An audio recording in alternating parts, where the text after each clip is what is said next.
کی سماعت ہوئی۔ ڈی جی ایف آئی اے نے رپورٹ پیش کرتے ہوئے بتایا کہ دبئی میں جائیدادیں خریدنے والے 894 لوگ ہیں۔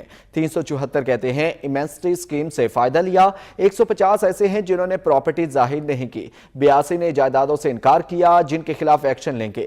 چیف جسٹس میاں ثاقب نثار نے استفسار کیا کہ دبئی میں پراپرٹیز خریدنے والے کون ہیں، کن ذرائع سے پراپرٹیز خریدی گئیں۔ ڈی جی ایف آئی اے نے کہا کہ 150 لوگوں کی 203 جائیدادیں ہیں، ایک پراپرٹی کی قیمت کم از کم 5 کروڑ ہوگی۔ چیف جسٹس نے برہمی کا اظہار کرتے ہوئے کہا کہ اثاثے واپس لانے کی ذمہ داری کس کی ہے؟ پیسہ لے جانے والے ملک دشمن ہیں، قانون موجود ہے، پرچہ کاٹیں اور اندر ڈالیں۔ 1000 ارب کی جائیدادیں خریدی گئیں، پیسہ واپس آ جائے تو ڈیم بن سکتا ہے۔ گورنر اسٹیٹ بینک نے اعتراف کیا کہ سوئٹزرلینڈ میں پاکستانیوں کے اکاؤنٹس کے معلومات نہیں لی جا سکتی، کچھ ممالک نے معلومات دی ہیں۔ چیف جسٹس نے استفسار کیا کہ کیا برطانیہ میں جائیدادوں کی معلومات ملی؟ کیوں نہ ریکارڈ حکومت کو بھجوا دیں؟ عدالت نے دبئی میں جائیدادوں والے 20 پاکستانیوں کو 1 نومبر کو طلب کرتے ہوئے برطانیہ میں اکاؤنٹس ہولڈر سے ٹیکس وصول کرنے